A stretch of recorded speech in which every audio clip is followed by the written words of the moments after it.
Ladies and gentlemen, I'd like to welcome Eelke Kleijn. I hope I am pronouncing your name correctly. Welcome to the shooting gallery on PHEVER. Yes, thank you. Yeah, that's pronounced correctly. So I'm close enough. Yes. Well, you're being broadcast live now from Dublin and all around the planet via our platform. It's a pleasure to have you here. And the reason you're here, firstly, is because we're trying to restart what the shooting gallery is. It's a music review and kind of topical debate program with DJs and producers, but it's usually homegrown people that we have sitting around the desk, and we've had to rethink this due to COVID. So we're going to start bringing in some of our syndication partners, and we'd like to welcome you as our new syndication partner, which is it Days Into Night? Days Like Nights. Days Like Nights. Days Like Yes. Nights. And I've had a listen to some of your. I am familiar with your productions, but just as a little intro to our listeners out there, tell us what sort of what you focus on with that, and it's also a label of yours. What do you focus on in that podcast? Yeah. Well, it's a combination of things. Of course, I'm playing some of my own tunes, but my own music is quite melodic and sort of always nice on the melodies. And with the podcast, I'm also branching out a little bit towards house and techno. It depends a little bit on my mood every week. But the podcast is a little bit broader in sound than just my own productions. And how do you classify your own sound? And I know you probably hate that question. After 20 years, I still don't have an answer to it. No, I'd say like I am playing melodic house mostly, and then branching out a little bit into techno and into deep house, but always with a melodic element to it. Yeah.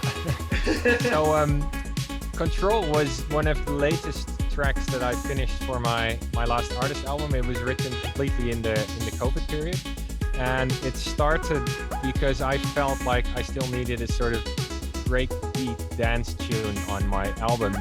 Yeah. And a lot of tunes like this one, they start on my modular synthesizer, and I was sort of messing with that melody, and I had the melody within seconds. Like I remember telling my wife like, oh, I'm going to be in the studio, and then 10 minutes later I was like, oh, I have a melody, can you listen to that? And that melody was literally the one I finished the song with, but what took ages was the right way to produce the drums and the bass and all that, because I went through a couple of different versions with different drum sounds and different bass lines, and I wasn't really happy with all of them.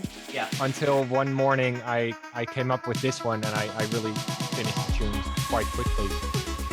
There's some vocals in the tune. Sometimes it all works, and sometimes it doesn't. Yeah. There's some vocals in the tune as well. That's me on vocoder. Is it? Yeah, it's me. Yeah, it's I vocoded. I recorded myself and then vocoded it with Isotope vocal synth. Yeah. And I used my Supernova as well for some layers, and so it's all me vocoded. Great. Well, I'll let you know how the voting goes around the table and how you get on with the other contenders. Awesome. Tell us what's coming up. What have you got to look forward to? Hopefully the gigs remain. And is there anything highlights coming up over the next few months in regards to live things and release side of things? Yeah. So DJ-wise, my schedule looks pretty good for this summer. Basically, I'm playing every weekend until September, and then September I go to the US for my US tour. So we look at it on a week-to-week basis, because some things all of a sudden come in and some things drop out, with regulations. But it looks like it's going to be a good summer. Music-wise, we're still releasing remixes of my latest album. So Frankie and Sandrino remixed a tune that's coming up in about a month, and then we got Mano Letov as well, remixed one. Another Irish band. Yes, yeah, exactly. Yeah, and I'm a big fan of both of those actually. So it was I pretty much wrote down my list of people I would like to have work on my tracks, and these two were very high on the list, and I was so happy they both agreed. I'll have to annoy you for some promos. Yeah. Have you? Yeah, cool. Eelke, thanks a lot, mate, and I'll talk to you again. Thank you. Cheers, man.